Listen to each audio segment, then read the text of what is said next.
A very warm welcome to this webinar of the World Wind Energy Association, which deals with the wind power markets of medium size. We had a webinar earlier this year, Wind Power Around the World Part 1, where we presented the largest wind markets.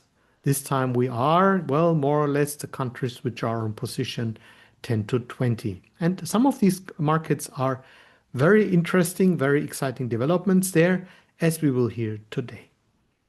Before we start with the presentations, I would like just to make a few formal statements. First, this is a public meeting, so everybody can join the meeting. The meeting will be recorded and will later be published on our YouTube channel. So whenever you raise your voice, when you also show your face, please be aware that this will be publicly recorded and available. Yeah, with this, I would, of course, also like to say thank you to Prof Ventus, the supporting company, which is allowing us to offer this webinar series for free. And yeah, with this, again, one more maybe logistics information. I ask everyone to stay muted until we ask you to unmute yourself in order to avoid disturbing background noises. So please, everybody stays muted. Those who would like to raise questions to the speakers, you will have the opportunity. Please also make use of the chat function here. But in particular, of course, you will be invited, and then we also ask you to unmute yourself. With this, I'd like to hand over to our president, Dr. Irfan Mirza. Irfan, I'd like to ask you to welcome our participants. Thank you, Stephen. Thank you very much. Good morning, good afternoon, and good evening from wherever, whichever part of the world you are joining. This is a very important webinar, as Stephen told. Not only because these are the markets, medium-sized markets, but because in this webinar, the speakers are as good as anybody else from that particular country, because they know the country like back of their hand. They know the wind market. They have been involved in the wind market for last so many years or even decades. So this is the time where we come to know about that particular market through the horse's mouth. So this is the most important thing I just would like to mention before the start. In addition to that, I would also like to mention that these are the high times as far as the climate change is concerned. This is not happening. This is real.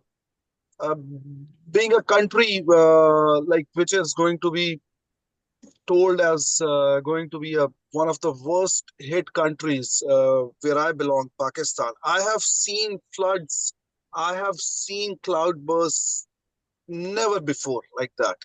So we have seen towns wiped out.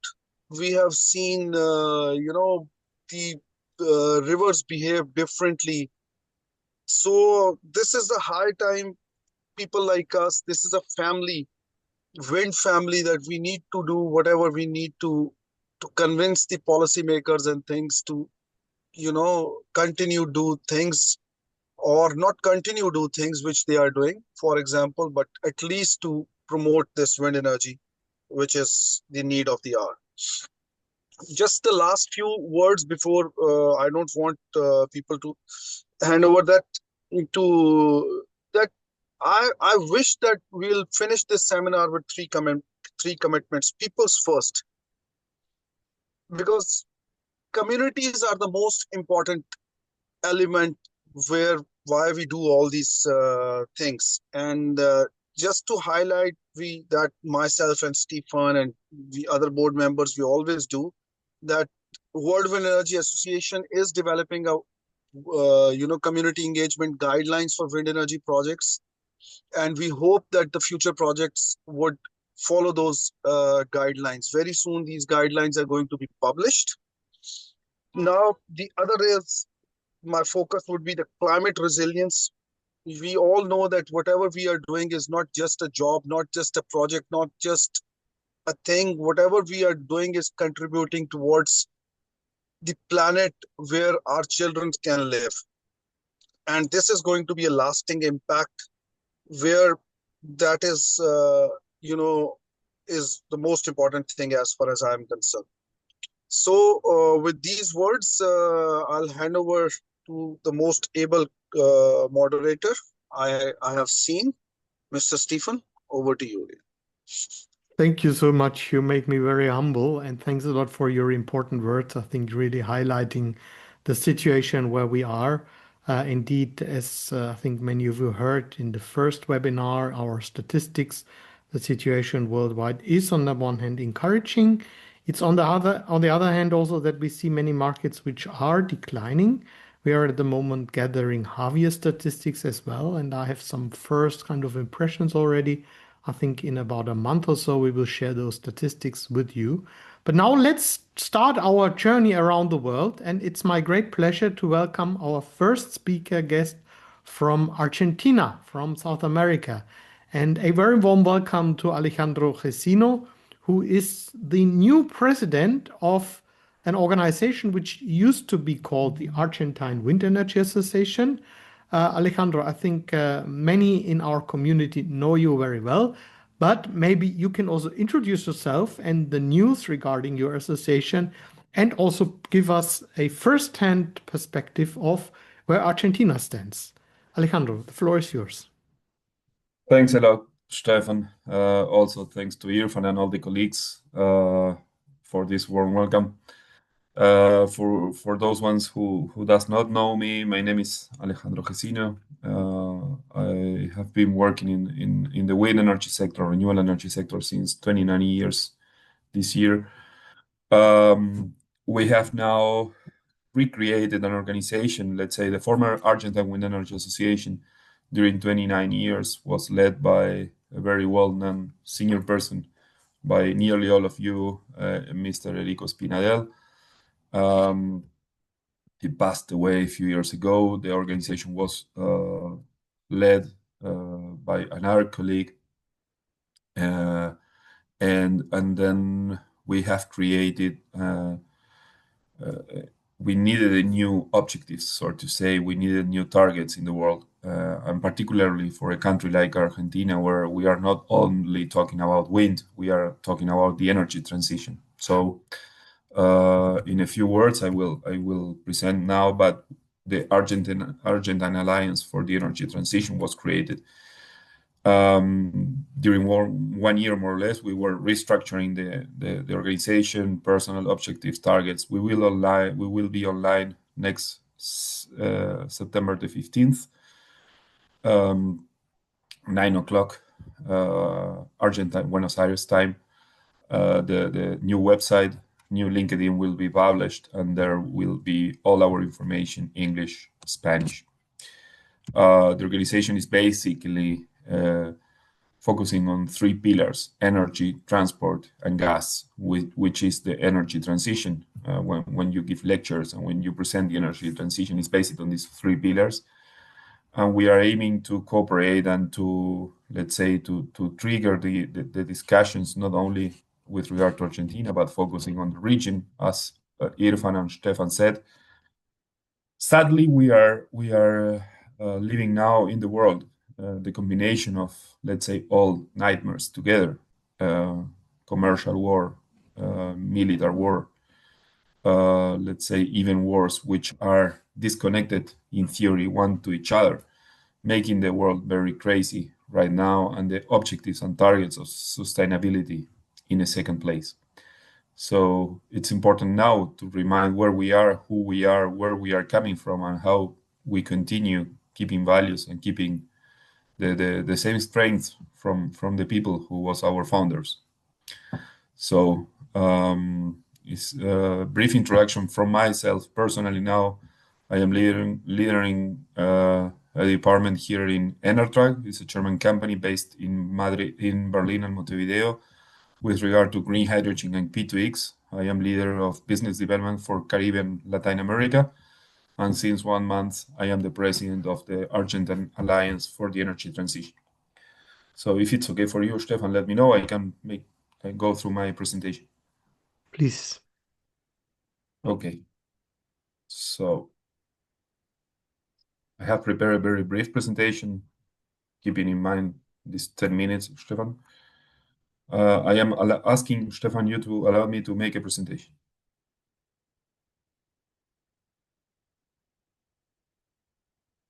Okay.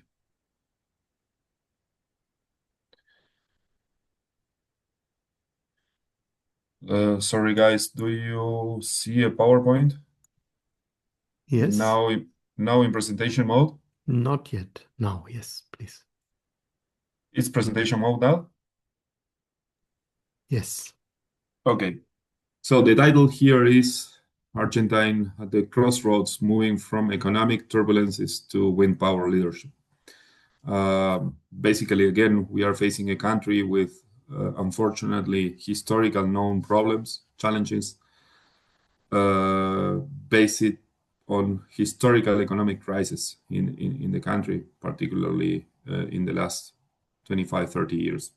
The same key problem, fiscal deficit, expending more money than income, and let's say inflation as a consequence of printing money to solve the fiscal deficit. Let's say 3 sentences to summarize, let's say 40 years of chaos. Fortunately, we see light at the end of the tunnel, inflation being reduced, a new government doing things from a new perspective. And this is a bit of the introduction here. I will speak briefly about the context, then renewable energies in Argentina today, the wind status in Argentina, and then a bit of the future. I make a difference because we are the World Wind Energy Association, not the Renewables Energy Association. So keeping wind as our key first love, like we say always with Stefan, I will focus on particularly wind energy, but it's not only about wind. So basically, Argentina now is facing challenges, which, let's say, we are always polite, but basically we can speak about problems which are very, very clear. A very high inflation. Again, fiscal deficit is the first big problem because of political decision. The fiscal deficit means for us that the public money is being used not in a good way in the last 20, 40, 30 years. And this led to printing money to the government and led to inflation. We have now, from the politics point of view, a transition period. We have elections this year, middle term elections, meaning parliament elections. There is now a high uncertainty. Let's say I think it will be during September and October. The elections are during October. The society is demanding stability and sustainable growth, employment, reduction of poverty, and not reduction, but elimination of corruption. Where is the opportunity? The opportunity from my point of view and from the alliance point of view here in Argentina is that renewable energies are now cheaper without subsidies, without using public money. You are more competitive than we were when I started in contact with all of you from the World Wind Energy Association 30 years ago. In that time, many countries were subsidizing, were supporting a dream, which 30 years ago were wind turbines in the landscape and PV panels. But now they are competitive, they are industrial developed, and this is very important for us. The status in Argentina, a bit of information for all of you. Again, I try to make it very, very summarized, but if there is any question at the end of this presentation, you have the email of Altea. Of course, you can get also my email if you want. And I'm glad to be in touch with any of you and to brief you in a deeper way. Basically, the installed capacity in Argentina, the renewables account for roughly 16% of the electricity generation, 4.4 gigs of wind, onshore, PV, roughly 2 gigs. Please consider Argentina, overall installed capacity of 43 3.5 gigs. Important to say, just to remind how big is a country and which is the potential we have when we speak in a country like Argentina, and of course, how important are the problems we are facing. From Lisbon to Kiev is if you put Argentina in an horizontal way. Only Buenos Aires province has the same landscape than Germany. So more or less to think how big is it's a country and how many things could we develop in the future. The policy framework regarding renewable energies has been split in two major milestones. The first one is a program called Renewable, took between 2016 and 2019, basically was based on public auctions. And now the market is open for PPAs, meaning private companies offering wind or PV energy and private companies buying energy in the market. The prices for you to have more or less an idea are roughly between $55 and $60 per megawatt hour. Basically, we have now early signals of fiscal stability and lower inflation, which is allowing energy prices to be more competitive and companies thinking on long-term contract signatures. We have wind and PV, biomass, geothermal energy all around the country, which is a good option, but again, we need stability to use it. So basically, if we say here the future of the energy, basically we are talking about of the renewable energies in Argentina. We are basically facing 3-4 topics which are triggering it.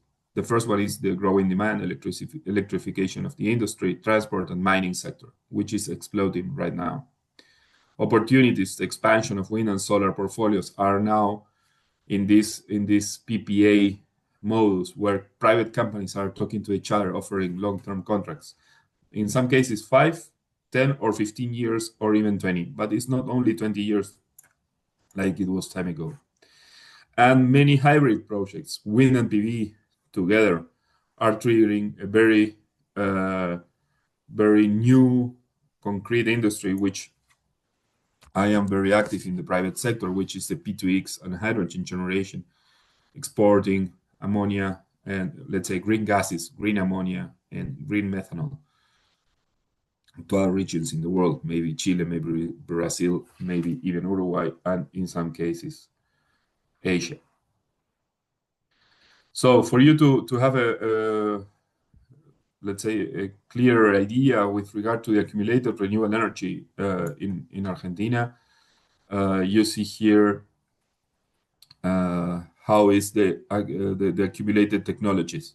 So we have now roughly in generation peaks of 24 gigs hour was in 2024, mainly driven by onshore wind.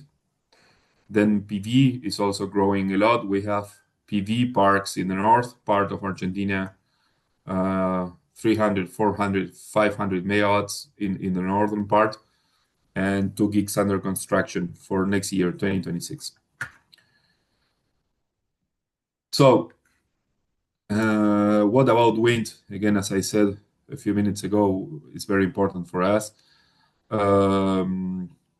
We have the known Patagonia to anyone, basically why Patagonia is so important, because it's only place on Earth below the parallel southern 42 in the latitude of the southern hemisphere, with incredible wind resources, which are stable, cold, and non-end energy source. We have our next frontiers, the P2X development for ammonia and methanol production based on hybrid generation, wind and PV together. So those countries with those resources are going to be capable to deliver a huge amount of green gases, which is my role in Energy. The trends are clear. Private companies talking to each other, PPAs, generation on one side, consumption on the other, and green fuels. The outlook here, we need policy clarity, and within the next 10 years, the country could double its installed capacity, particularly regarding wind, but I am also talking about PV here. So 2 words about Altea for all of you, and this is my last slide. Basically, we are stepped on a 29 years old history of a very long organization.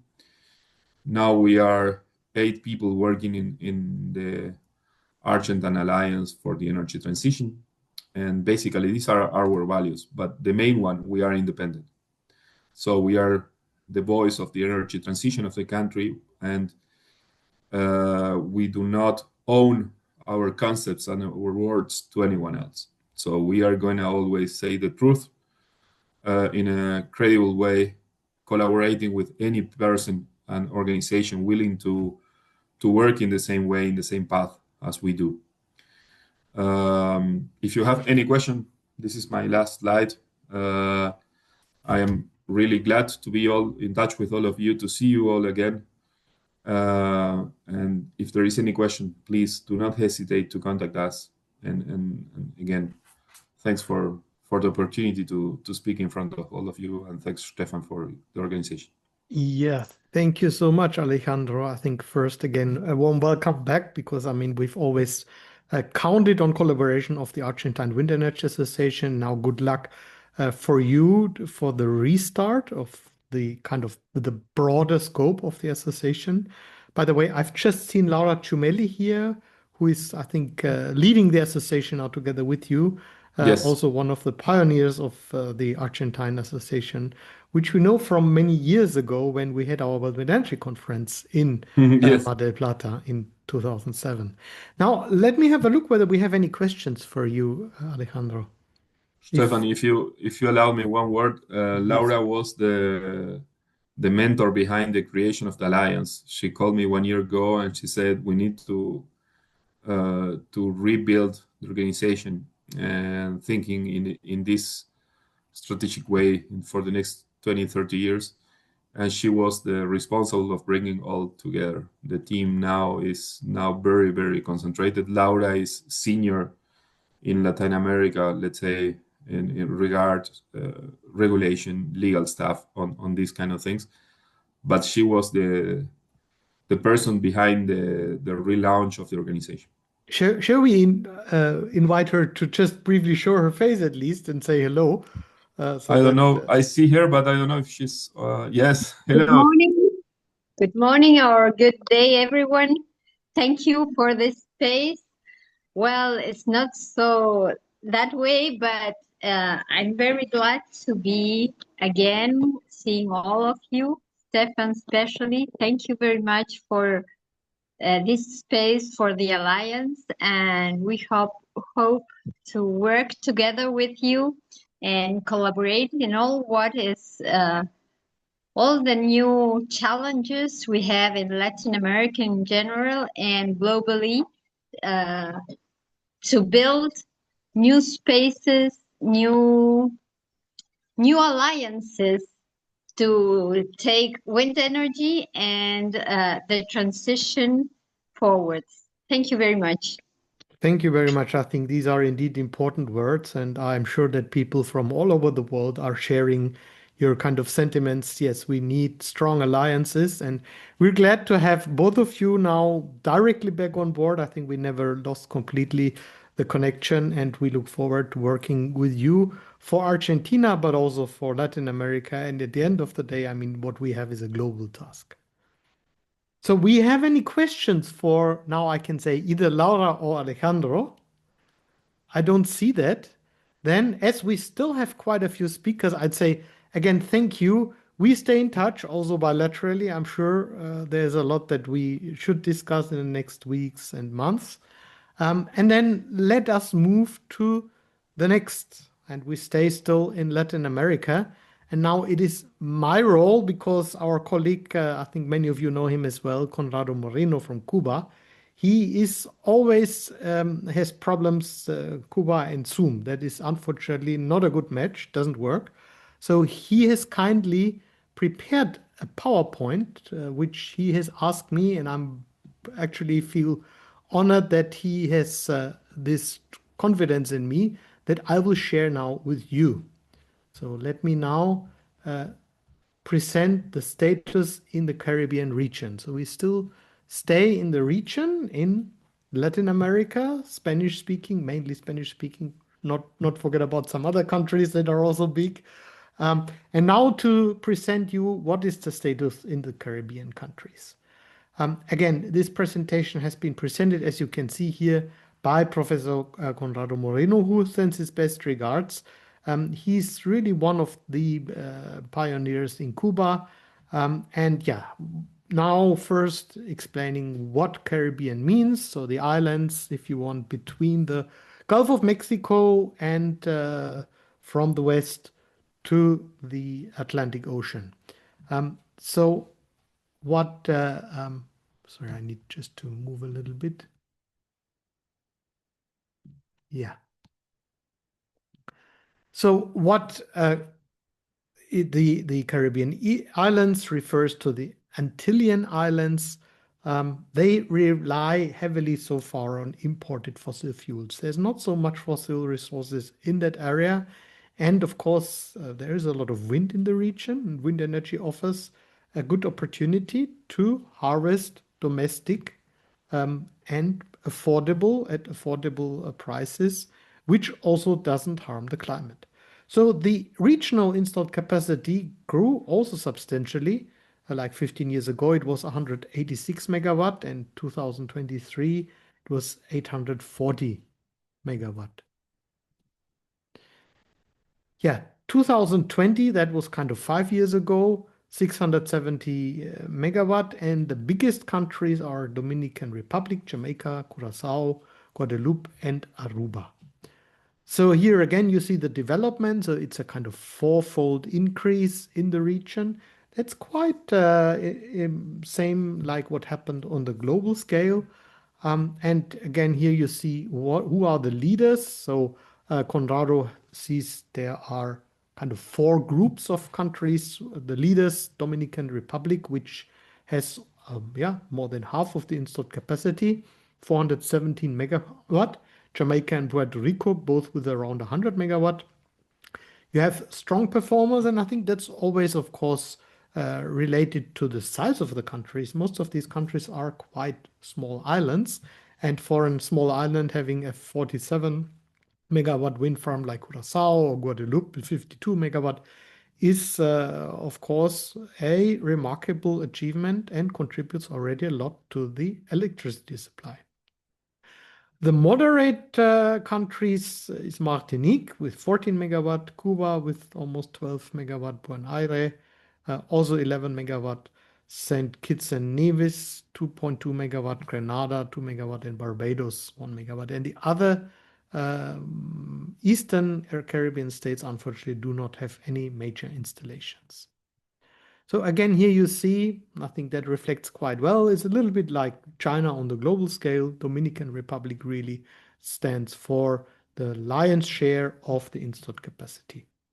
This is kind of similar picture of the installed capacity. Again, here you see 53% of the installed capacity in the region, in the Caribbean, in the Dominican Republic, one country only, and then Jamaica, Puerto Rico, also having substantial shares. These 3 countries are representing like 3/4 of the installed capacity. The Dominican Republic has 8 wind farms in total. Why has it been successful? Because it has strong policy incentives. Policies are still decisive, although Alejandro, you're absolutely right. In the meantime, there's not anymore a matter of subsidies. Wind is cost competitive, but it still requires the right frameworks. And the target for 2026 is again 50% plus more by 2026. When we go to Jamaica, the second largest market, 102 megawatt, which supplies 13% of the electricity supply. That is above the world average, which lies at around 10%.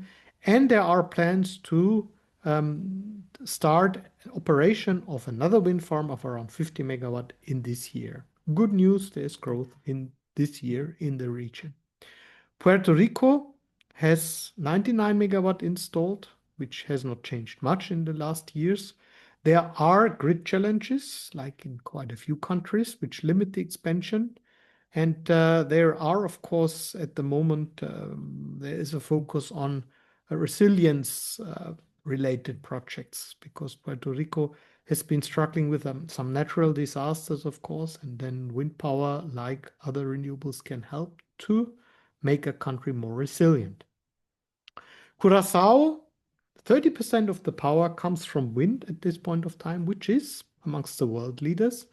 I think it's Germany, Denmark, the United Kingdom, Uruguay. They have such shares in addition to Curaçao. There are additional wind turbines in the pipeline expected to be installed soon. And soon there is an expectation to reach half of the electricity coming from renewables.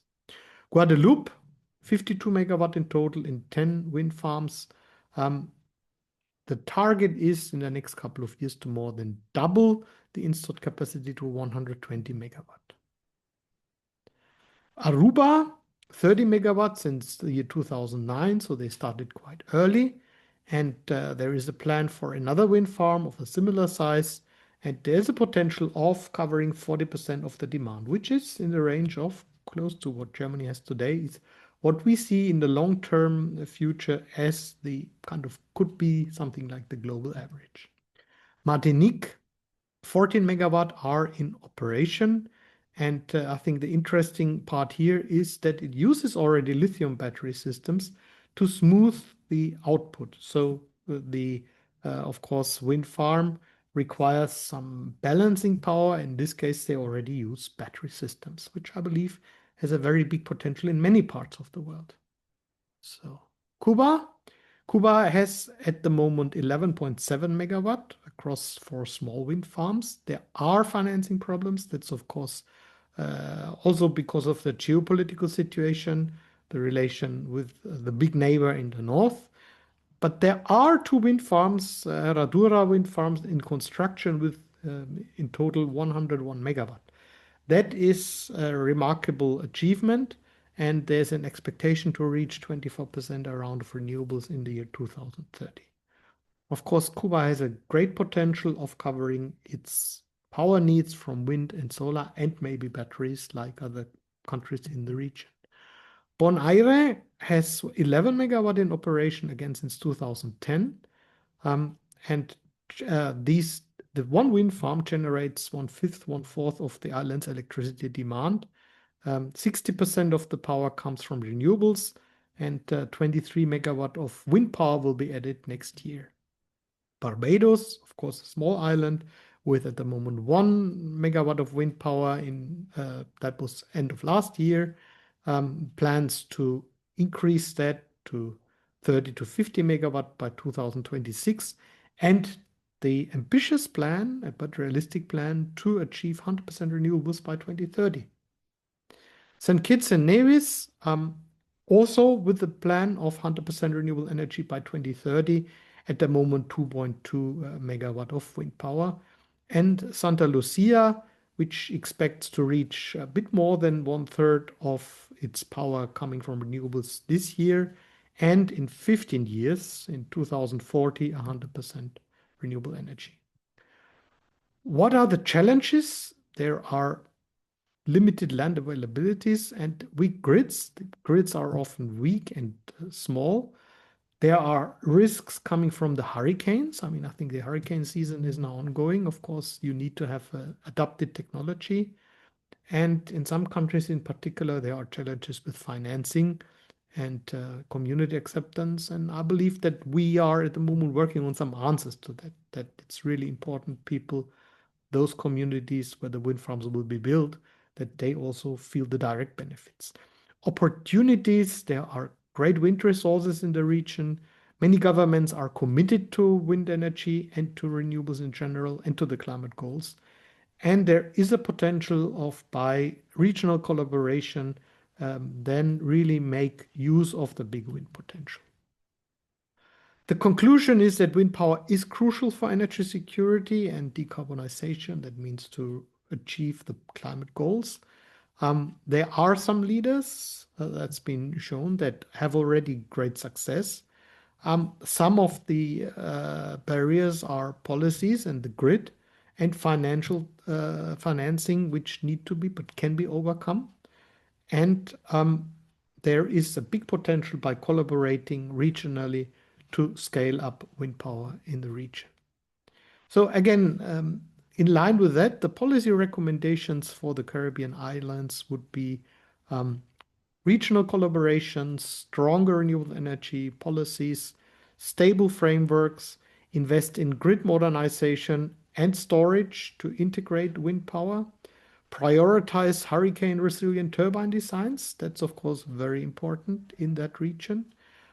Facilitate financing through multilateral institutions and public-private partnerships. Encourage local capacity building and community engagement. Very important that the people where they live, where the wind farms are, that they do have benefits, that they get their share in the profit of a wind farm, of using their local resources. And at the end of the day, use wind energy as part of diversified renewable strategies. Wind, solar, geothermal, maybe we could also add bioenergy. And I see Peter Ray here as well. He likes the word, and I think he brought it up, the symphony of the renewables. That is certainly what we need also for the Caribbean region. With this, thank you for your attention, and a big thank you to Professor Conrado Moreno, whom we wish all the best from here. And of course, I'm also happy to now try to answer your questions, although I'm not sure whether I can do that, but thank you. Do we have any questions from the audience?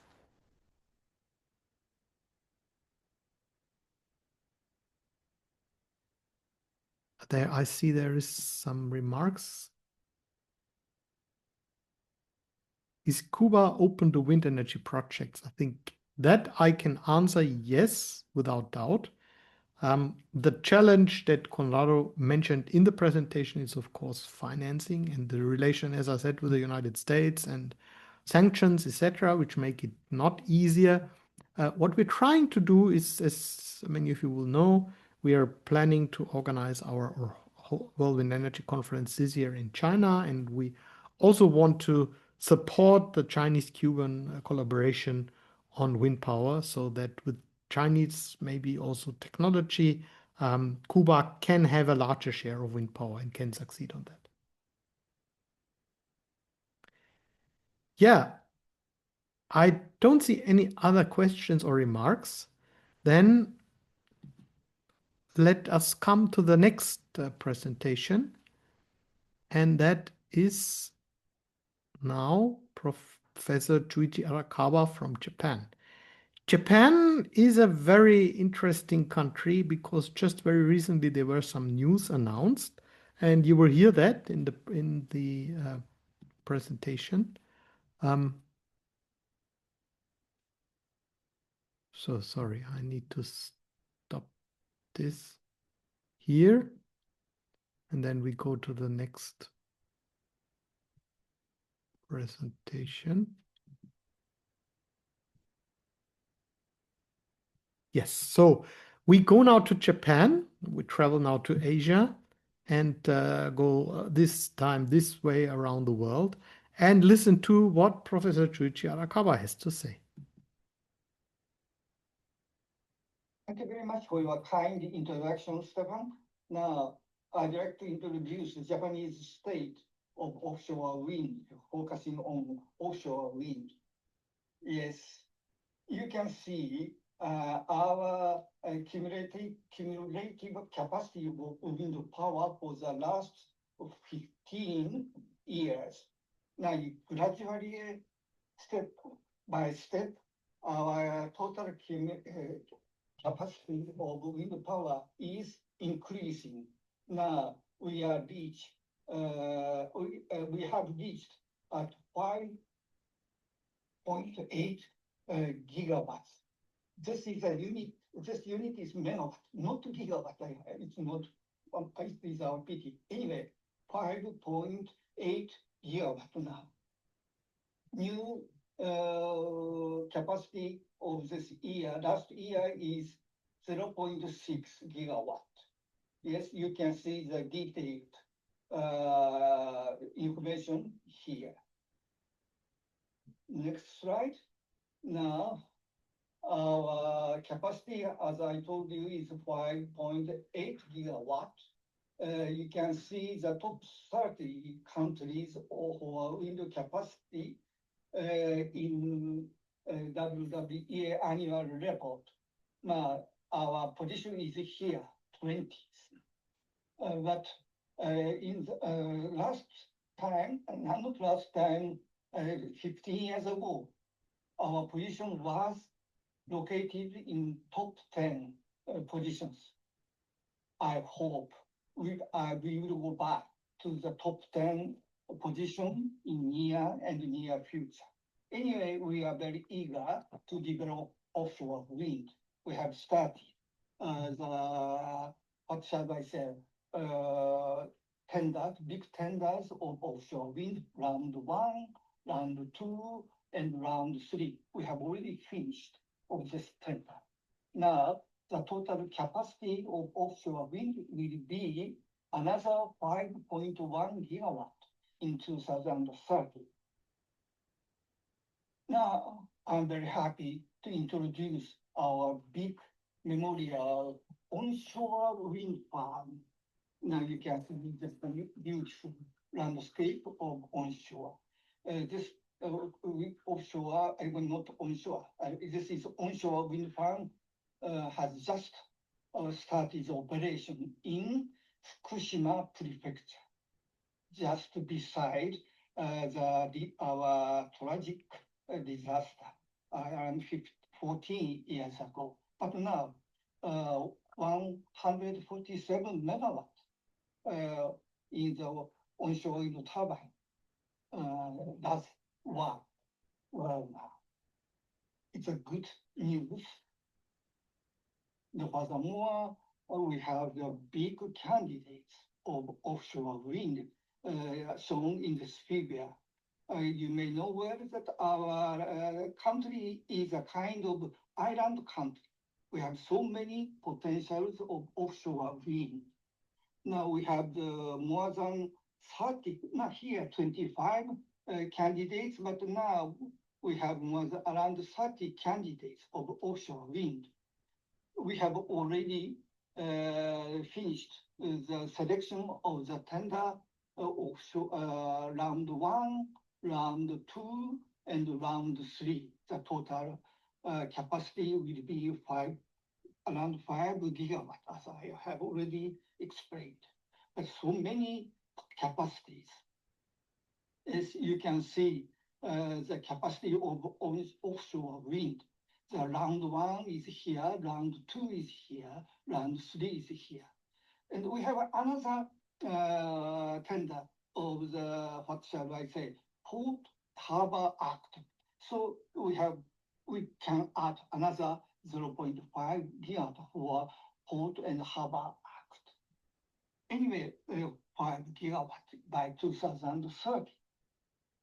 This is a formal target of the government for energy by 2040. This target has been just decided this April. Now you can see some good figures by fiscal year of 2040 here. Yes, but it is a little my pity. Wind power is indicated here. Nowadays, now the target of the government is 4 to 8% approximately by 2040. Now you can see solar power target is around 30%. So in my sense, the target of wind power looks very small comparing with solar power. we continue to push the government to get suggest larger source power source mix for wind power. Anyway, comparing with the former time, the government also has a good target for wind power. And this is a formal target of renewable energy to the total power source. For the total target of the government, the what shall I say, industry and academic person suggest and discussed the good target for each other. For example, 5 years ago, we have the offshore wind industrial vision, I say version pass. We have a big target, 10 gigawatt by 2030, 30 gigawatt to 45 gigawatt by 2040, something like that. Now, Japanese content is 6%, 60%. Sometimes it's very reasonable cost, 8 to 9 Japanese yen per kilowatt hour to 2035, something like that. Now, the industry and the government has just announced the next version vision here on August 8th, this year, this month, next 2 weeks ago, something like that. And main content in this vision is Japanese government is to home up more than 15 gigawatt of floating offshore wind project by 2040. Floating offshore wind is a very interesting keyword. And the total capacity is 15 gigawatt of floating offshore. It's very challenging. I'd like to hope to this number it will be realized exactly. Furthermore, Japanese government aims to form large-scale floating offshore wind project by fiscal year 2029, something like that. Anyway, industry also has strong discussions to the government to promote renewable energy, focusing on offshore wind. As I have already told you, we have several medium size of offshore wind using the port and harbor law. Now you can see the beautiful picture in Akita Prefecture, Noshiro Port Project and Akita Port Project. This is around 0.1 gigawatt, 138 megawatt, something like that. Next, Ishikari port. Ishikari is located just beside Sapporo City. Is the local capital city of Hokkaido, is the north part of Japan. So they have so many potentials of wind. This is anyway 100 megawatt, 0.1 gigawatt. Now we have another medium size of wind, offshore wind, 220 megawatt in Kitakyushu area here. And now next week, I will stay there for the lecture of the human resource development of offshore wind, something like that. And a very new place for offshore wind. In parallel of the port area, we can use big generous area by the new law.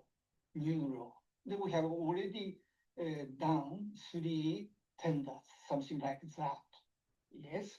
The first one, round 1 tender was published. The result of round 1 was announced on December 24, 2021, around 4 years ago. At that time, Mitsubishi Corporation occupies everything of the auction. So very extremely low price, something like that. But of course, there are so hard discussions. So the government has changed the rule of the tender. Finally, they put another round 2 tender. And now round 3 tender also has announced, has result of round 3 as published. But now it's a big problem. The Mitsubishi Corporation, winner of the first tender, first round 1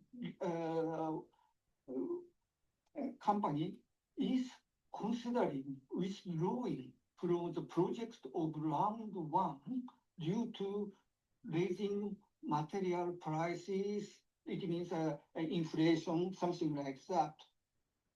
Personally, I get very angry to know this fact because Mitsubishi Corporation occupies every wind farm in auction, round 1 auction. So please continue to the project. But anyway, we are waiting for the final result of Mitsubishi Corporation under the negotiation or under the assistance of the government, something like that. I want to say Mitsubishi Corporation is a little different from another famous company, Mitsubishi Heavy Industry. MHI, Mitsubishi Heavy Industry, is a manufacturer company. Mitsubishi Corporation is a big size of the trading company, including energy. Okay. Anyway, Mitsubishi Corporation is considering withdrawing.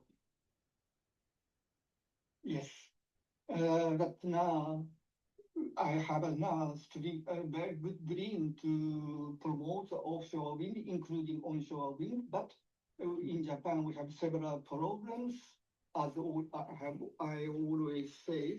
But anyway, I like to repeat it. So factors of onshore wind, landscape, noise, something like that. But furthermore, this May, we had a bad accident involving a civilian in the onshore wind. This is the first accident involving civilian casualty. It's a very big problem. It is believed that the blade of the wind turbine broke in strong wind speed of around 20 meters per second and hit a civilian walking nearby. And the detailed cause, detailed reason is being investigated now. Anyway, we pay a lot of attention to this accident, a civilian walking person nearby. Of course, we have another topic, political scandal or local contents problem. We have no Japanese manufacturer of wind turbine offshore wind. Furthermore, local people say all profits of the wind farm company are going out from the local area to Tokyo or other area. And we need to arrange the distribution of profit in the local area. Now, of course, the government has just decided to enlargement of offshore wind to EEZ. Of course, huge size.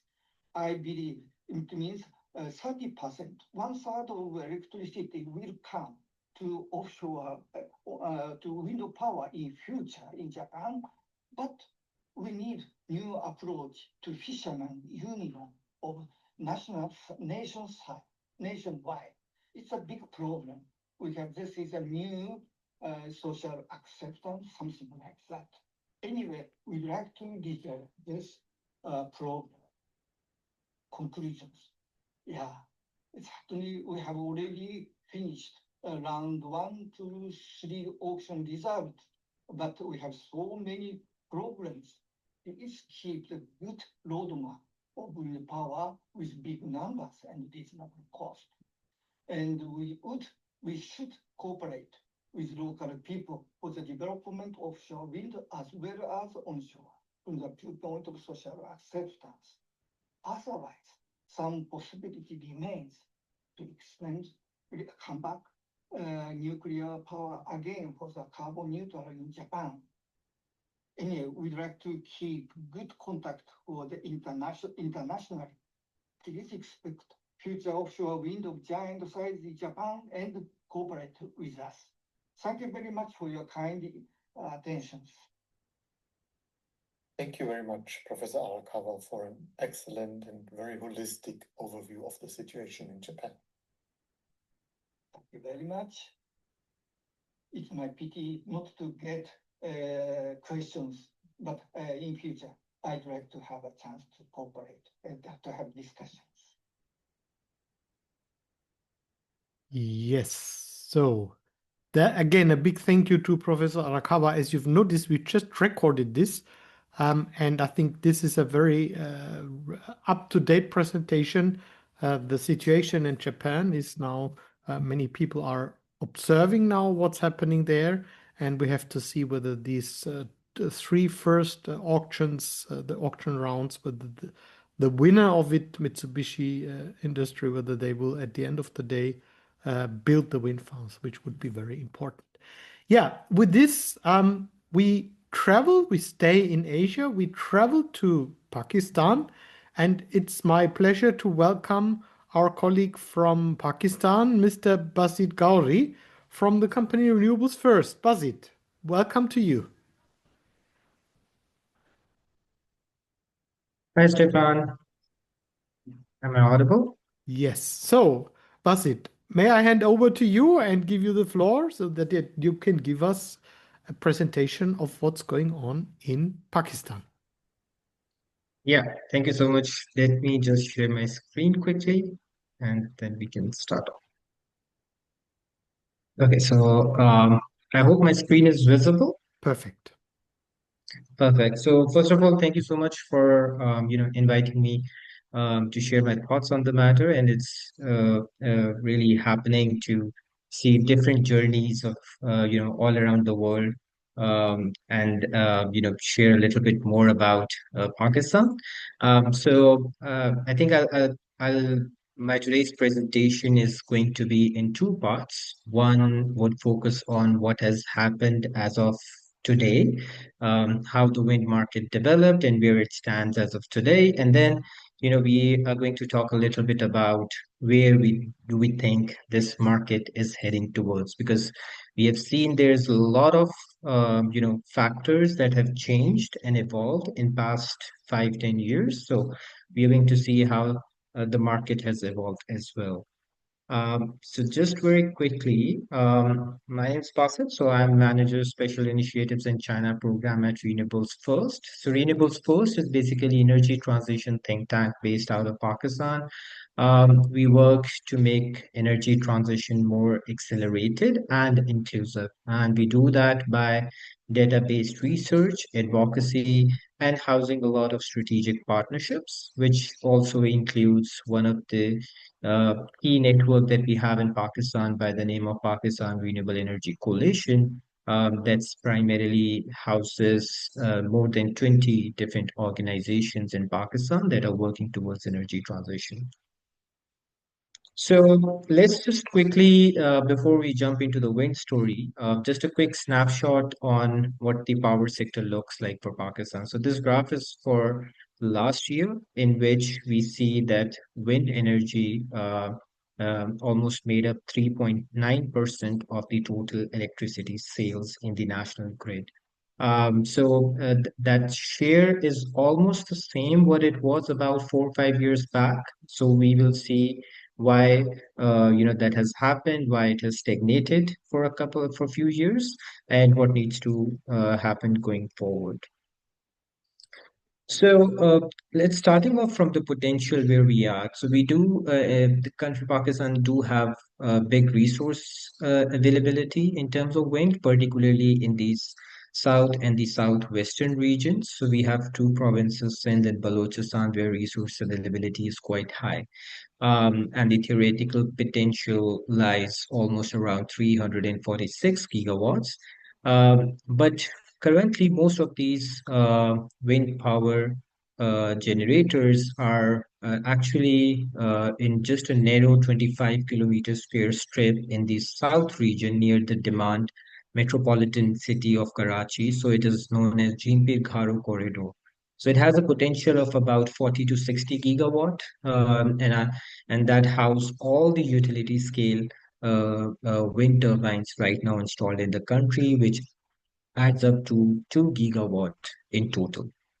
Um, Now there is a lot of potential also you can see in the map on the right as well. There's a lot of potential in the southwest region of Pakistan, in the Balochistan, but that primarily remains untapped. And there are two major reasons for that. One is lack of access to the central transmission network, which essentially is more clustered and towards the eastern side of the country.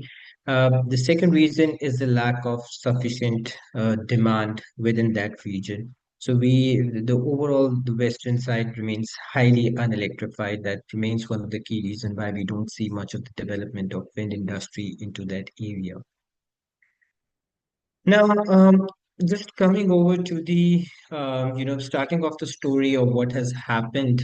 Pakistan's wind industry started off in 2011, and we saw a really good momentum from 2011 up until 2015, almost doubling of investments in few years as well. This was primarily, led by a lot of decline in the cost of wind power projects, which also essentially happened due to a decline in the EPC cost. So there was that happening. But then at the same time, we saw there were several incentives given by the government, which also led to this development within the wind industry.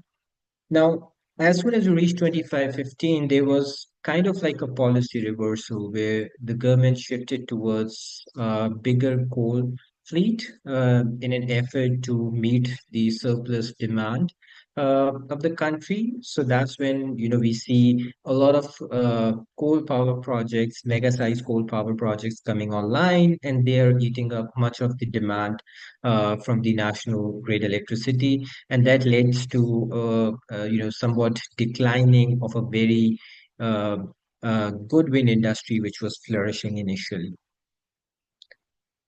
So even though that was happening, one thing that happened up until 2021, we see that these coal power projects, they were primarily financed and backed by China, and up until 2021, we see a lot of investment going towards coal. And we see in the graph on the right, the blue bar shows that in the wind industry, the investments somewhat, after 2017 kind of stabilized, and we saw almost no new investments going forward. Some of the projects did come online, but most of them had financial close earlier. But in 2021, we see that coal moratorium was announced by President Xi, and after which there was no new investment in coal. One expectations from the market was that this investment that was going towards coal might be redirected towards renewables, and particularly wind in this case, because that is what was flourishing at that time. But that didn't happen. Why it didn't happen? So, firstly, what happened was with these coal power projects, there was a lot of capacity crisis that was created. So, we had a surplus capacity that led to high capacity payments, and essentially, we had a very large hike in electricity tariff for the grid. So, you had as a result, we see a lot of decline in demand, particularly in past couple of years as well. So that's why there was not enough demand for the new projects to be built because of high tariffs. So that kind of led to why we see no new investments in either the coal or the renewables post 2021. So, with that being said, the utility scale, because the grid electricity prices were high, the consumers were moving away from the grid. At the same time, there was a new market that have been emerging for past 3, 4 years, and that's basically the captive wind market in Pakistan. uh, because most of the consumer segment are, due to the high cost of electricity, are looking for alternative sources, moving towards solar, and for the industry, they're primarily moving towards wind and solar both. And the captive market is really taking place, and we have seen really good economic cases right now, with payback period of up to 3 to 4 years.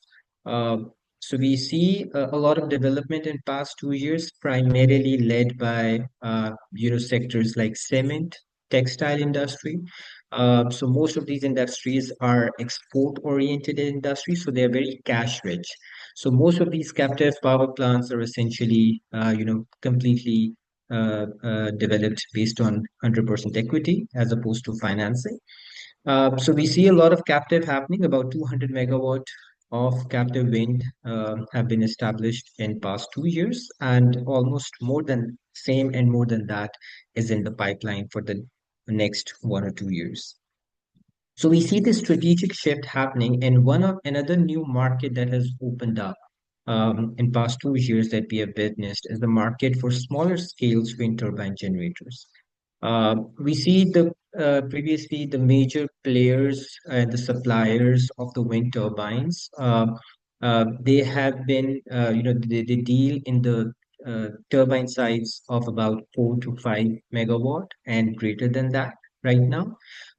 So essentially, with this captive wind industry, there's a new market that has opened up for smaller, medium size enterprises to install smaller size turbines of 500 kilowatt or less, and that is being explored by multiple industry right now, and it's showing a lot of potential as we go forward.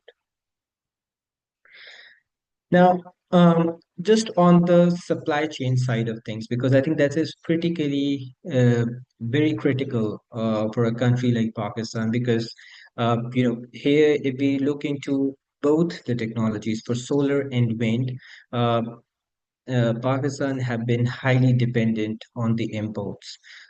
We have seen, particularly last 1.5 years, a lot of imports in solar PV, and cumulative imports almost reaching the same capacity that is installed in a national grid in past 10 years for solar PV. So that raises the question about this much dependence on solar imports, yet the manufacturing is completely absent. For the wind industry, we do see there is some efforts on the localization aspect. So, for instance, there's a solution factory that was launched 1.5 years ago, and that essentially allows for smaller maintenance to happen locally. Before that, even for the smaller spare parts, you had to, make an order, and had a big lag time for that to get it imported, and maintain the power plant. So it is a first step, but there's a lot that needs to be done in terms of localizing the overall assembly, because currently there are as such no plans in the local manufacturing by any industry actively. Now, the last point that I wanted to make, like despite captive industry flourishing, and I think as Stefan you mentioned in the start that we do it for the communities. Unfortunately, that's the missing puzzle within this whole wind industry are the communities in case of Pakistan, which show a lot of potential, but unfortunately they're not involved in the way they ideally should be. Specifically when it comes to looking into the land procurement for a lot of utility scale projects as well. There's a lot of issues that have been raised by the community organizations regarding how that land is typically procured and acquired, and whether they are rightly compensated. Uh, and similarly, for the captive industry, it's not much of an issue because the land ownership is already with the industrial part. But with the utility scale and larger scale farms, there's a lot of opportunity to engage the local communities and initiate models that are have some sort of community ownership. We have seen those happening in EU in the form of free school. We have seen those happening in South Africa as well. So those are the models that are essentially missing, and do have a lot of potential to be initiated here. And why they are missing primarily, there is as such no framework, existing framework to have some sort of community stake into utility scale or large scale wind farms. So I think those are the type of models that need to be built. We have seen some of microgrids, community owned microgrids model for solar in the northern regions, but for the wind industry that essentially remains missing. So there's a lot of development that needs to be done on that end to make sure that we have uh, good share and good uh, representation of the community and their stakes within the projects. Uh, so with that, I will end the very brief story about where we have been and where we are headed towards, and happy to answer any questions that you or the audience have. Yeah, thank you very much, Basit. That was an excellent presentation of a really very, very interesting market, Pakistan. And you mentioned that the import of solar panels has exceeded the national capacity. And I think also what you mentioned about the importance of sharing benefits with the communities, two very, very important aspects. Now, before we ask others whether they do have any questions, I see a question here in the chat, which maybe you can refer to because you somehow referred to it already. What is scope of small wind turbines on rooftop of industries like sugar industry and cement industry? Let me first say, from my perspective, maybe I'm dealing more with small wind than you usually do. That usually we don't see rooftop as the best way of installing wind turbines, just because of turbulences, for example, vibrations that can create problems. But I think the core part of it is how far small wind turbines are playing a role. And Basit, maybe you would like to refer to that briefly again. Yeah, it's really interesting because I was having a conversation a month back with one of the installer for these smaller wind turbines, and they had some of the clients who had a similar question of whether we can install a wind turbine at the rooftop or not. As you said, there are a lot of complications involved. We haven't seen any, in Pakistan at least, of any smaller wind turbine, being installed at the rooftop, because there's a whole uh, aspects of, as you mentioned, the vibrations and the constructions, specifically when the building is already constructed and how you built on that. So that's something that we are yet to see. But overall, what we see in terms of the scope of smaller wind turbines, that is really taking pace. And that's primarily because you have smaller sized industries whose requirement is not more than 1 megawatt or 2 megawatt perhaps. So that it really calls for innovative solutions and having smaller turbines situated nearby. And of course, land availability is also a big issue for these power plants. Another thing that is happening in Pakistan, which is of particular importance and give a little bit more nudge to this smaller scale wind turbine industry, is the competitive electricity market that is expected to open up. So Pakistan will open its wholesale electricity market in the form of bilateral contracts this year, hopefully. So once that opens up, that kind of allows these smaller contracts also to be made, because essentially it solves a lot of issues in terms of whether you have wind resource availability on site for these smaller turbines, which remains one of the critical factors for the effectivity of these smaller turbines. So once that opens up, we do see a lot of potential for the captive wind industry. Great, thank you very much. I think it's very interesting that not only in Pakistan, but we see that in many parts of the world now, that demand is driving renewables, because renewables are cheap, they are available. That's a trend that obviously we should kind of encourage as an association, and models that are related to that. which is, of course, often also related to what the communities need. So the communities, they can become the drivers if the wind farm or whatever it is to satisfy their needs. Yeah, well, with this, I would say a great thank you, Basit. And I know you do great work also in Pakistan, analyzing policies and exactly what you presented. Thank you so much, Stefan. Thank you. Then we go to the West again, and a country which is partly in Asia and part of it in Europe, and that's Turkey. And it's my pleasure to welcome Professor Tanay Uyar from Turkey, who is really one of the pioneers of wind power in Turkey, a professor as a profession, but also a activist to some degree for wind power in Turkey, also doing a lot of kind of lobbying. Tanay, it's my pleasure to welcome you, and we look forward to hearing from you about the Turkish wind energy market, which is a very dynamic market as well. Tanay, are you with us? I can see you here.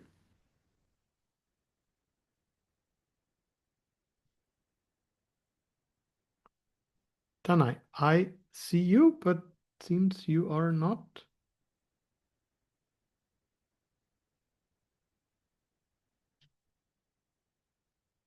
Okay, if there is an issue, which I'll try to find out in parallel, we may already go to the next country, and that is Portugal. Ricardo Ferreira, can you hear me? Yes, you can hear it. Excellent. My great pleasure to welcome you, and one of very interesting countries in Europe, without doubt, very high share of renewable energy, is Portugal. Portugal, sometimes a bit neglected because not so many people are aware of really the very successful deployment of wind power and renewable energy in Portugal. And it's my pleasure to hand over to you and invite you to present us about the Portuguese wind power market. Sure.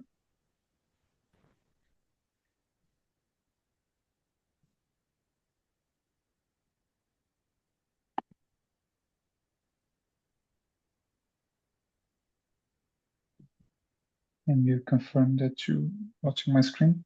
Yes, perfect. Thank you. First of all, thank you for the invite to be here. I'm going to try and resume the Portuguese energy market in about 10 minutes. First of all, just a few words about APREN. We are the Portuguese Renewable Energy Association. Our main goal is to coordinate, represent, and defend the common interests of our associates. And now, how do we do that? We do that by working closely with policymakers and government entities. We promote the renewable technologies and renewable electricity projects deployment. We also advise our associates and publicize about the importance of the energy resources in Portugal. For this, we work closely, as I said, with policymakers, European associations, stakeholders, citizens, and the academy, of course. We represent around 86% of all the renewable installed capacity in Portugal, most of wind, small, large hydro, and geothermal, and then half of the bioenergy and 60% of solar. I'm now going to share with you what these percentages mean. We now are looking at the electricity production in Portugal. We can see a big development of wind that started in the 2005, around that, and a main evolution of solar in the last 5 years. We came from hydro and coal production in the early 70s, but we already stopped the coal production, the coal energy production in 2021. And this is what the renewables represent in Portugal. This graphic is here to show you a direct correlation between the market price, this is the spot market, and the renewables production. You can see in the red that when we have higher renewable production in Portugal, the prices usually go down. Here we have a summary of the generation from January to July. We have a 79.6% of renewable incorporation in Portugal this year, mostly from hydro and wind. We have been seeing an increase of solar production because of the installed capacity that has been increasing rapidly in the last 5 years, as I said. And we import around 20% of our consumption from Spain. This is not a problem of dependency from their energy. This is us taking advantage of the market, and when it's cheaper to import from Spain, and we import mostly renewable energy, we do it. Here we have the evolution of the installed capacity. There is a rare error here in the title. It's not production, it's capacity.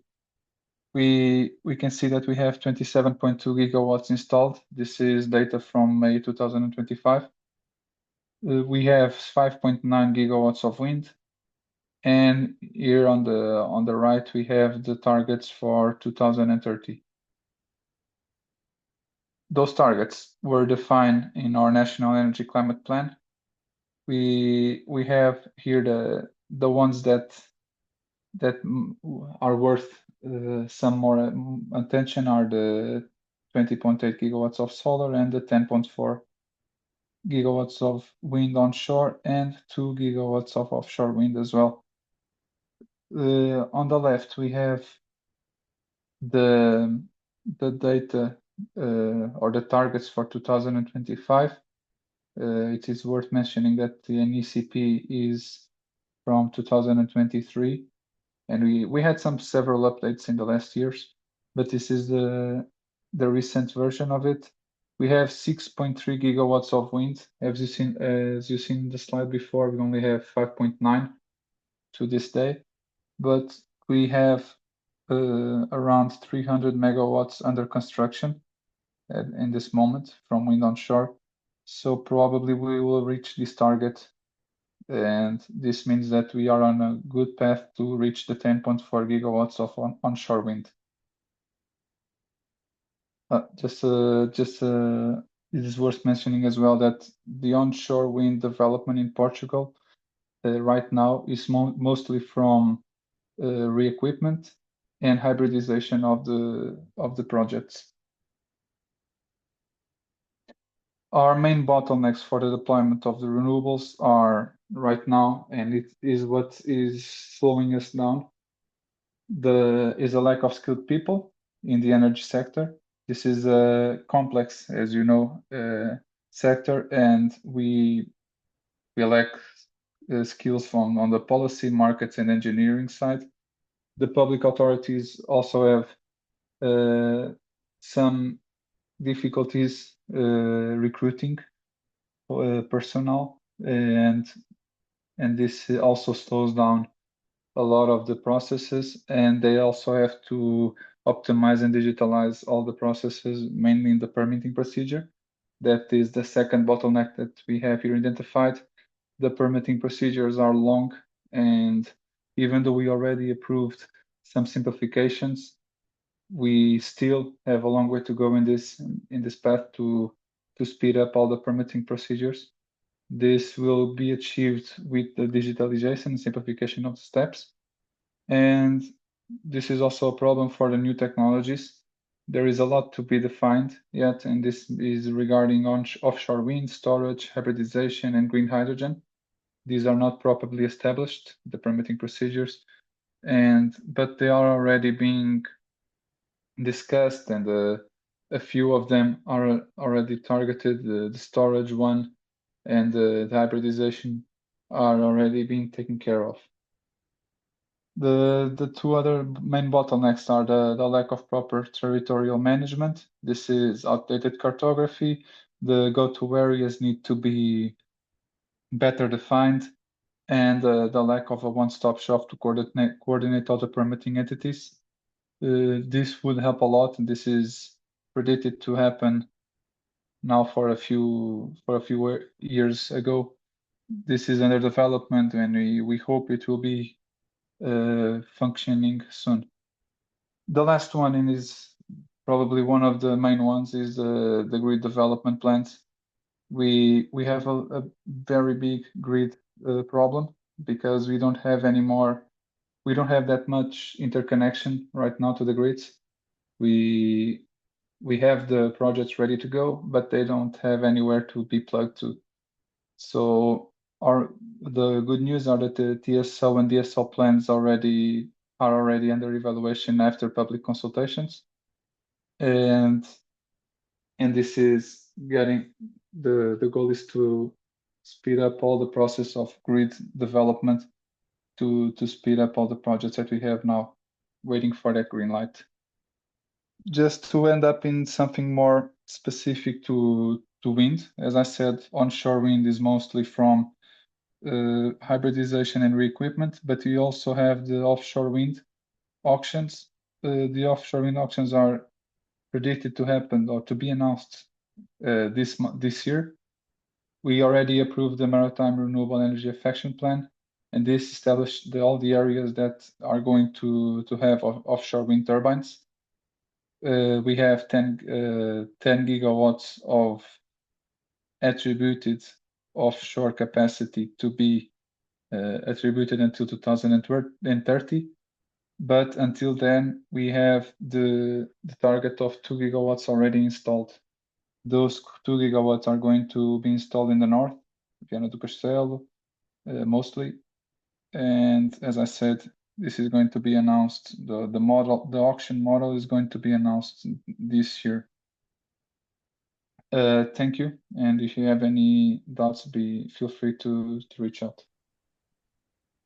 Yeah, thank you so much, Ricardo, for this very good overview of what's happening in Portugal. I think it's very impressive, the progress that you've been making over the last couple of years. And still we see that there is some work to do, so we wish you, of course, all the best for that. Do we have any questions for Ricardo regarding Portugal? So I do not see any questions here. If I just may, because I think that may be something that could be interesting for the people from around the world. You were recently, as a country, also affected by the blackout, no? So there was this blackout which was starting in Spain.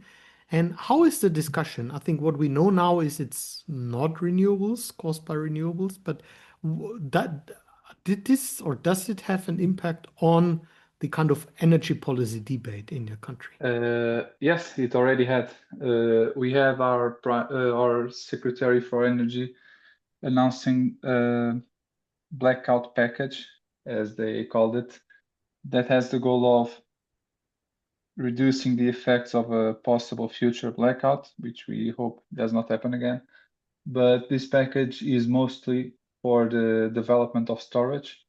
We already had the announcement of auction for storage that is going to happen soon. In that storage, I don't remember the capacity, but it is a few megawatts to be bid auctioned. And this is the main consequence until now from that. We already are also developing a few more backstart options, because we only had two options for this, and this is why our country, Portugal, took a few hours to get the grid back online, and to speed up all this process in case we need it again. We are reinforcing as well our backstart options. Very good. So as I understand, the main answer is now storage, invest in storage, which we heard also from others. Yeah, again, thank you so much. And if other questions are coming up, Oh, there is one from Rashid Karim. Do we have insight for the major OEM EPCs engaged in the wind project? So what are the major companies that are active in Portugal? Maybe a brief answer. That Yeah, it depends on if it is offshore or onshore wind. But for offshore, the main players, we have a few of them, of course, but the ones with a big capacity, I believe, Finerge and EDP, between others, but we have a few of them. We have a lot of big players. But I believe these two are the ones with the higher capacity installed. Yeah, thank you so much. Again, thank you, Ricardo. Then Thank I you. would say we try now again the country that connects Asia and Europe. And I see Tanay is now with us and the screen is on. So obviously there's no more technical barrier between us. Tanay, it's my pleasure. I've already introduced you. You are one of the pioneers for wind power in Turkey. I think the first time we met is more than 20 years ago when I came to Turkey to speak at one of your conferences. And it's my pleasure to invite you to give us an idea of how the situation of wind power in Turkey is. Please. Thank you. Thank you. Hello, everybody. I wish you peace, everybody, all over the world, and do things in harmony with nature. We need really nature-based solutions all over the world. Otherwise, we are in trouble in our global present. So I will just try to summarize what's happening in Turkey. We have Turkish Wind Energy Association, which I am a founder of, and the data is from their report. The year 2024 witnessed significant developments in wind energy investments. Turkey's total installed wind power capacity approached 14,000 megawatt, 14 gigawatt, about 13,792, 50 megawatt by the end of the year. Throughout 2024, we had a total of one. Can you hear me? Yes or no? Yes. Okay. It's bouncing. My voice was bouncing. Anyway, 1,310 megawatt of new wind energy capacity added. This was a strong recovery following a period of low investment performance in 2022 and 23. This helped increase wind energy share in electricity generation, now which accounted for an average of 11.34% of total electricity generation through 2024. Looking at Turkey's renewable energy transition, 42.01% of the country's electricity generation in 2024 was sourced from renewables, while 57.93% was generated from conventional sources. Hydro is included in these conventional sources.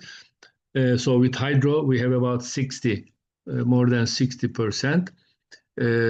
One of the most important steps toward Turkey's renewable energy goals is the Ministry of Energy and Natural Resources target of reaching 1,020 gigawatt of combined wind and solar capacity by 2035. 48 gigawatt of this total is allocated to wind energy, with 43 gigawatt planned for onshore wind and 5 gigawatt for offshore wind. Now we have a Turkish Offshore Wind Energy Association, which I'm a member also. The steps to be taken toward this target in the coming years will bring about a major transformation in the sector. Additionally, in 2024, the ministry announced a YECA wind tender. YECA is the renewable energy areas dedicated for renewable energy investments by the government, and it becomes a tender, and companies try to get successful in this tender. This is 1,200 megawatt across 5 separate sites, finalizing the contract process with investors in January 2025. Furthermore, the ministry has committed to allocating at least 2,000 to 2,500 megawatt of new YECA wind capacity annually until 2035, ensuring a steady pipeline of projects. These policies will be critical for Turkey to meet its 2035 energy targets, secure energy supply stability, and maintain sustainable growth.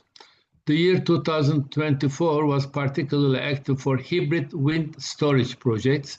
Nearly 19,000 megawatts of pre-licensed storage integrated wind projects were granted, bringing the total wind energy project pipeline to be over 24,000 megawatts.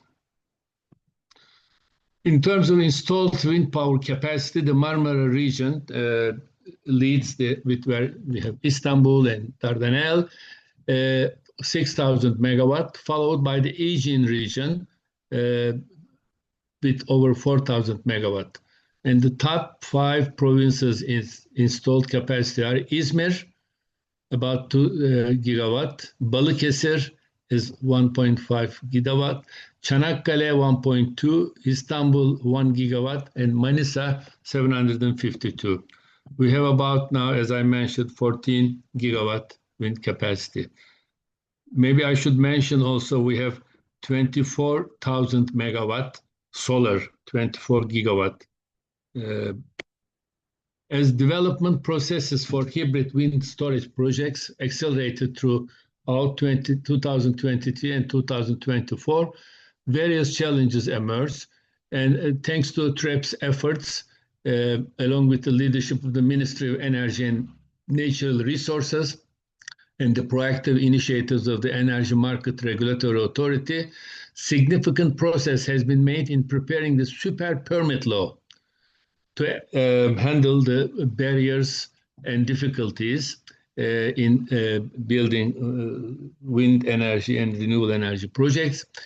In addition to this, various legislative arrangements have been closely monitored throughout 2024, including the removal of building inspection requirements for renewable energy projects, a reduction in the number of forest permits needed, and a new protocol accelerating the technical impact assessment project.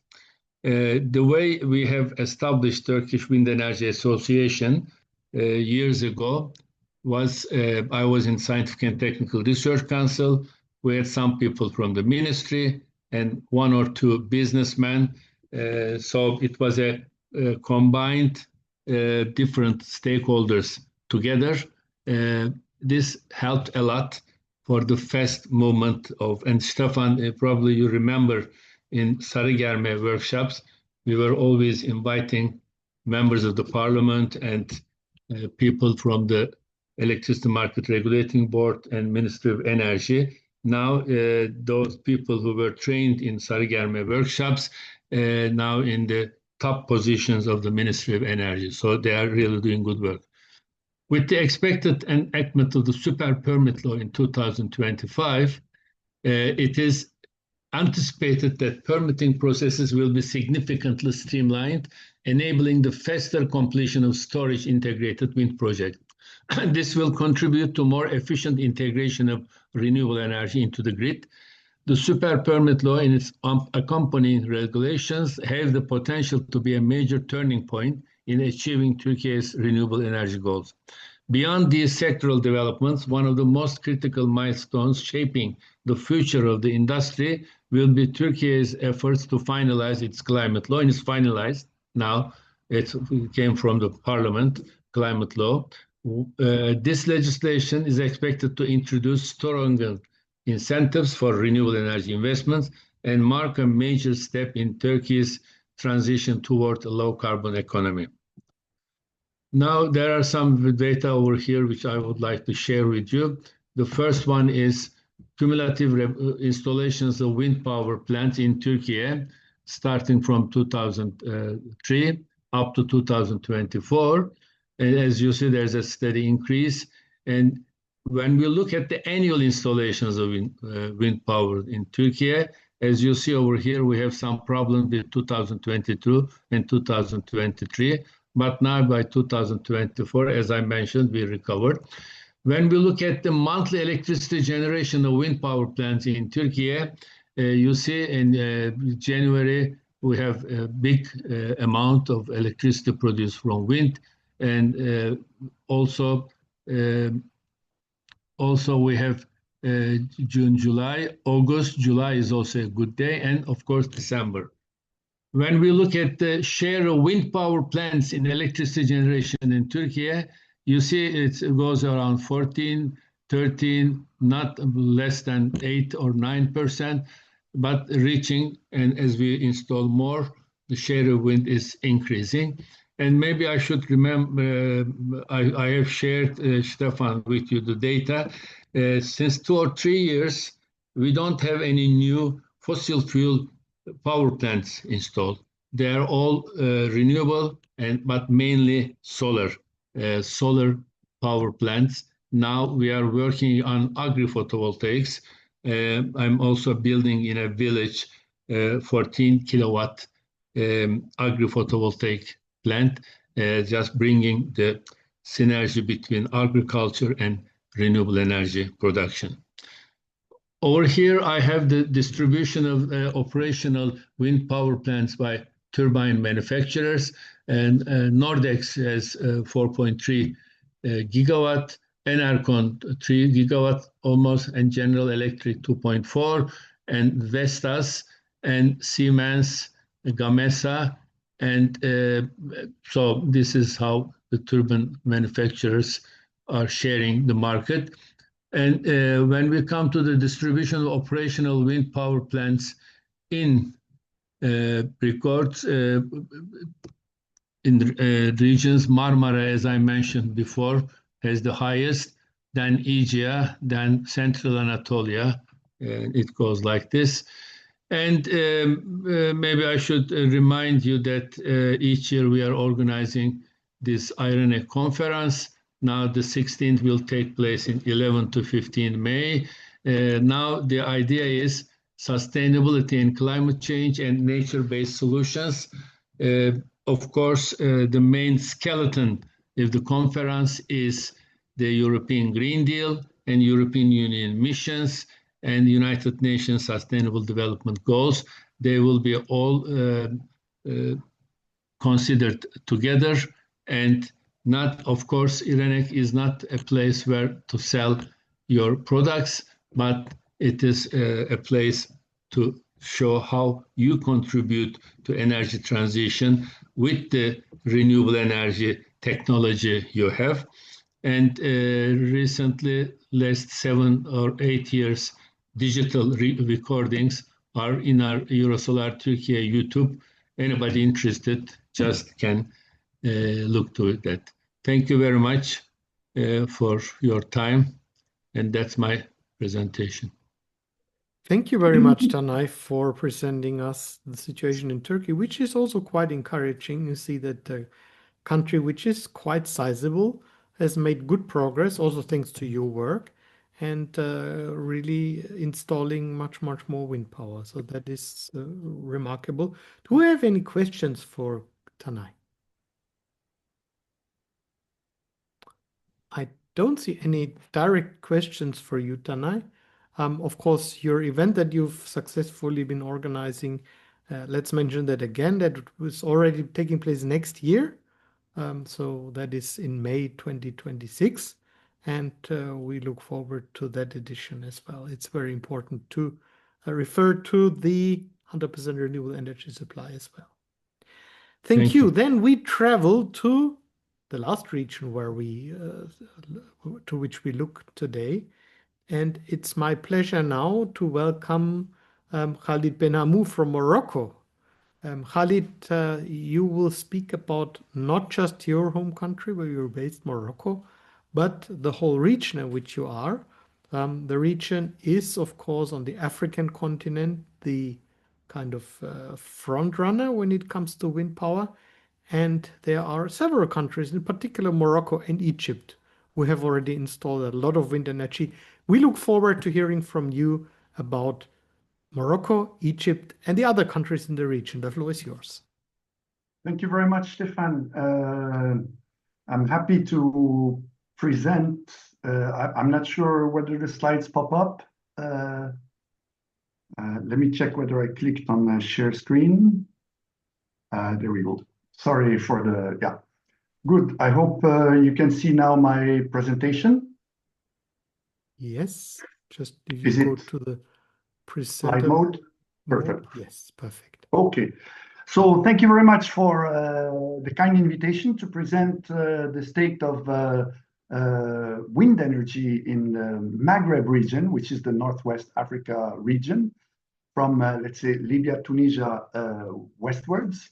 And I will obviously start with the situation in Tunisia, where actually we have about 243 megawatts installed, with probably around 500 megawatts being tendered in public tenders, with the repowering of the Sidi Daoud, which was among the first wind farms operational in the region in Tunisia, and IPPs that are coming up.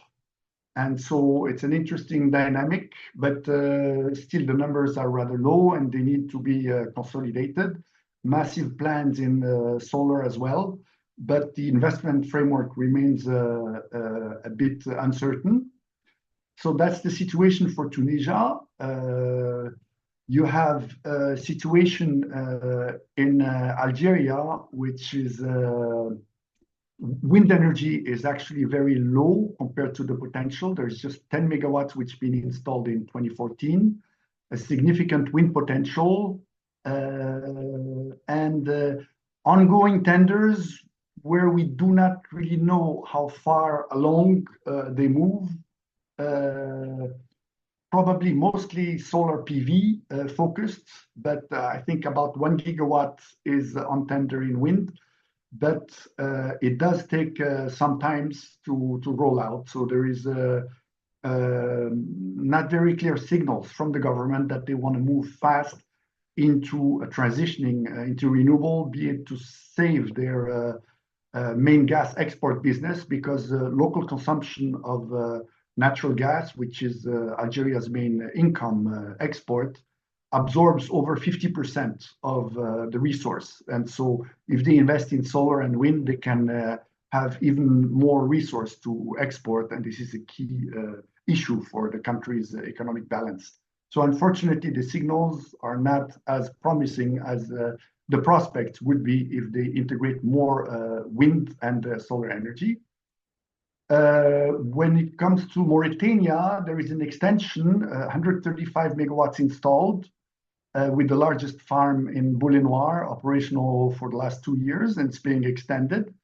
There is obviously big power to X plans, but the industry is confronted to some levels of uncertainty, so it's difficult to assess when actually those figures will be implemented, but massive projects, and so that are waiting for clear market signals. The green hydrogen markets, namely in Europe, has not really materialized yet, and investors they need to have obviously market certainty to invest those amounts of massive capacities.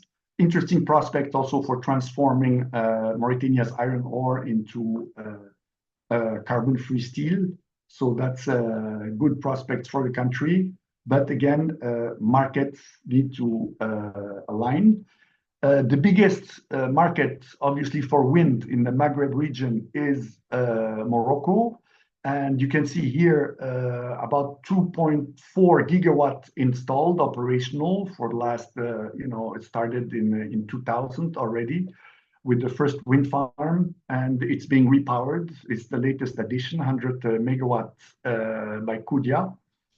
And also first repowering, I think, in Africa, doubling the size of the project. So there are ongoing wind farms that are going to be implemented. But the interesting thing about the Moroccan wind market is actually what Morocco is doing to leverage its significant wind potential.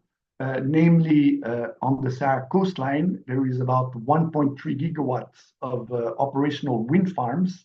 And the main load in the region consists in desalinating water using wind. There are currently about 15 plants operational, but there are like massive upscale of the desalination capacities of Morocco in the coming years, using precisely the trade winds and an extension with HVDC line to power a range of desalination projects. So as you can see, Morocco will go from about 400,000 cubic meter per year current capacity to 2.57 billion by 2030. And that's to address access to water and also provide desalinated water for agriculture. And so that's an interesting economic prospect because wind energy makes it possible. This is the example of the Agadir desalination plant, I think one of the continent's largest, operational since 2022. And it's public-private partnerships enabling a cubic meter to be produced at about 0.5 euro per cubic meter, 0.6 to the dollar. And it's basically the urban water of Agadir, which is desalinated and which subsidizes parts of the agriculture of Agadir, which is one of the largest agriculture region of Morocco. And so that is an interesting prospect, and it's powered actually currently mostly from wind farms that are located 600 kilometers further south that are being transmitted by a HVAC line, which will soon be upgraded into another line, which will be much larger, 3 gigawatts HVDC, and I'll be happy to provide more information on that project because it's part of a massive, massive investment. There is also very interesting prospects with a standalone wind desalination plant by Dakhla on the Sahara coastline, basically a 60 megawatt wind farm powering 37 million cubic meter per year of desalination operation for agriculture. Small part of it is for urban uses. And you can see that actually the prices are close to 0.4 euro per cubic meter, which is very low and which makes agriculture, desert agriculture, competitive and fully decarbonated. And so this is fully replicable and expandable, and it will be expanded. But most importantly, this initial 50 megawatt wind farm is being duplicated in Casablanca on a massive scale. It is probably one of the world's largest desalination facility, powered by wind energy, 300 million cubic meter per year in different phases. It's close to $1 billion investment. And the water is sold at about 0.45 euro to cubic meter, 50 cents to cubic meter. And it's again to supply Casablanca with drinking water, but it's powered by a wind farm that is operational 1,600 kilometers away and that is being transferred using a HVDC line that will connect the wind farms to Casablanca main loads. You can see the consortium has been established, the investment has been secured, and the HVDC line is being built. Prior to being operational, it will use an HVDC infrastructure, HVAC, sorry. And the idea here is to have sustainable water for agriculture and for urban uses in Morocco. Interestingly enough, Morocco has also a very large blade factory in northern Morocco, which will also provide wind blades for all these projects located on the Sahara coastline. And this is basically the next step. It's basically a $15 billion investment by a joint UAE-Morocco partnership, where basically 1.2 gigawatts of wind will be built on the Sahara coastline. It will be transferred by an HVDC line, 1,600 kilometer long HVDC line to Casablanca. And it implies, obviously, a wide range of desalination plants located throughout the coastline of the country, which will be powered again by wind using the HVDC bridge. And interestingly enough, because of what's happened in Portugal and Spain, there is also some backup that is being thought of, namely a combined cycle of 1.5 gigawatt by Tahaddart near Tangier, to make sure that grid security is secured. The employment figures are impressive, 25,000 in construction, 10,000 in operation, with technology transfer on desalination and wind. Morocco has a very thriving system of gigafactories in both mobility and its battery technology. And it's also planning to roll out lots of battery for storage, as 75% of the output of the plants, we're talking about 2-3 plants of $6-7 billion each that are being built in Morocco, of which 75% is for stationary applications of storage for battery, and that is likely going to benefit Morocco. Just a small shortcut on what was mentioned by my Portuguese colleague during the blackout. There is also the connection between Morocco and Portugal on a 1 gigawatt HVDC line that's being now reconsidered for construction to firm Portugal's interconnection with Morocco as well for backup and market uses.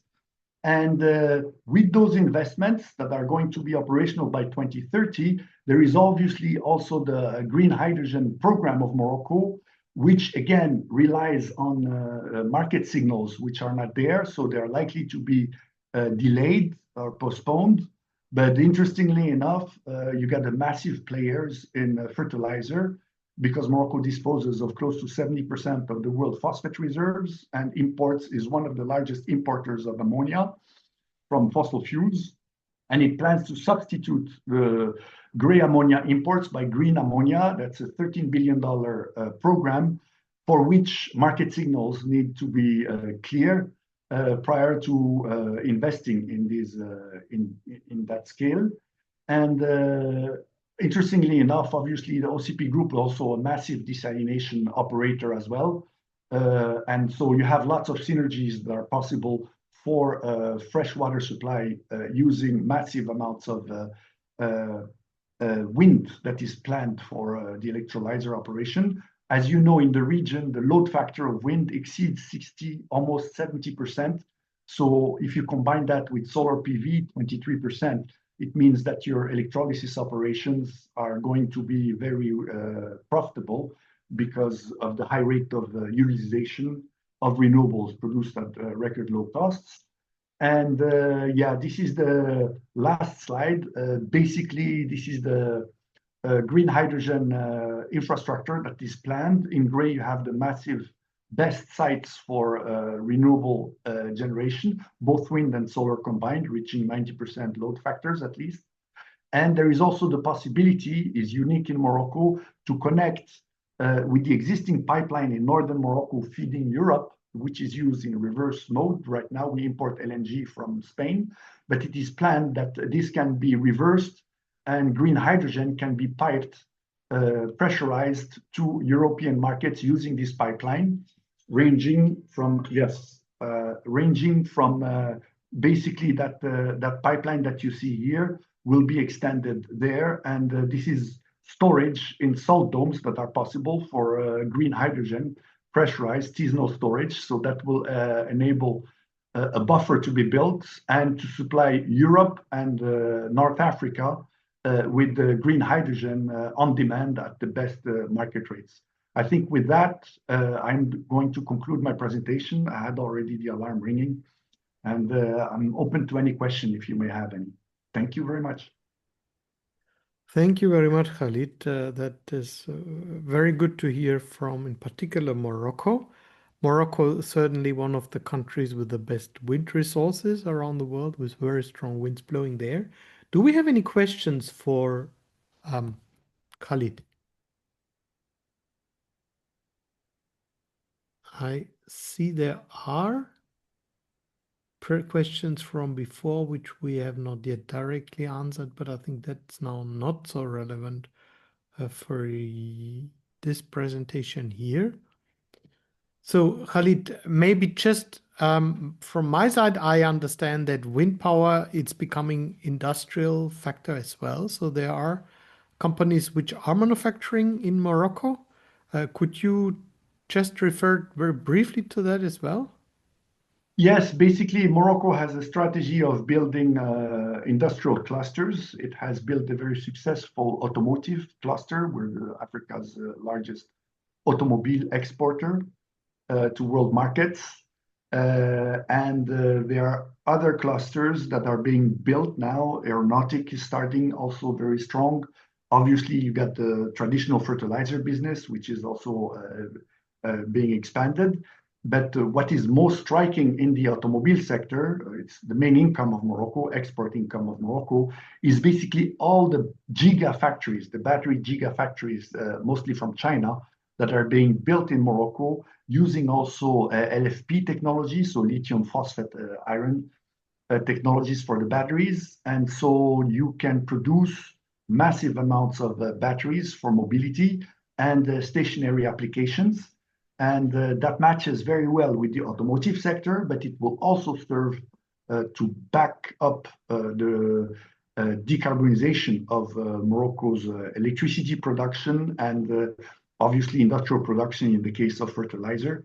So there is obviously market visibility that is strong. Morocco has also the advantage to have a free trade agreement with the US and Europe at the same time. And so we've been so far sheltered by the measures of the US administration due to this agreement. We obviously have to pay 10% like everybody else. But because of this agreement, it is possible for factories manufacturing in Morocco to be able to export in both Europe and the US and consolidate the automotive cluster. Interestingly enough, the battery gigafactory that is being built in Morocco, one of them, Volkswagen, is one of the main shareholders of a Chinese manufacturer, Gotion. And so you can see that the batteries built in Morocco will power Volkswagen factories in Europe as well. So it's very well integrated as well with the Iberian automotive manufacturing markets. So there is lots of regional synergies that are being implemented. And obviously, China comes in very big with wind, mostly, as I mentioned, the blade factory, which is 3,600 jobs, fairly big one, that's been unveiled 3-4 months ago. And so I would expect the Chinese wind industry to expand comprehensively and most constructively in Morocco to expand a regional supply chain which can support operations in both Africa, Europe, and beyond. Very good. I see now one question directly here for you. Libya, wind energy in Libya. Maybe there you have a brief answer for that. Yes, the situation in Libya is fairly difficult politically, and so I do not think that I'm not going to say the governments, because there are different governments depending on which region of Libya you're talking about.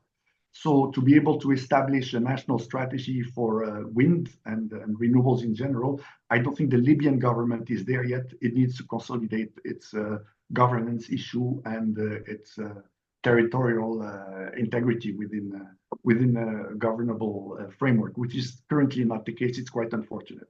Yes, but we heard from you, I think the good news that in particular Morocco is about to be a well-established actor on the renewable energy market in terms of manufacturing, also generating wind power, wind electricity.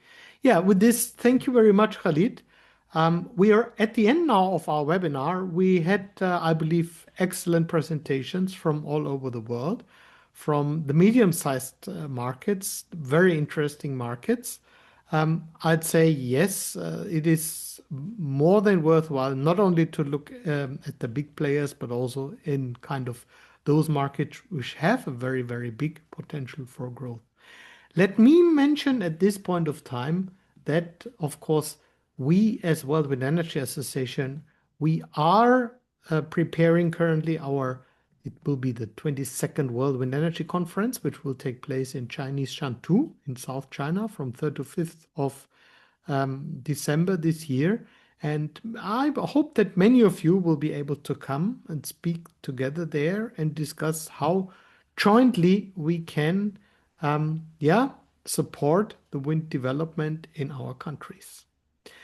With this, maybe final words to Irfan, our president, to say goodbye to our participants and from my side already, big thank you for great questions as well, in particular for the speakers for their presentations. Irfan, would you like to say a few final words?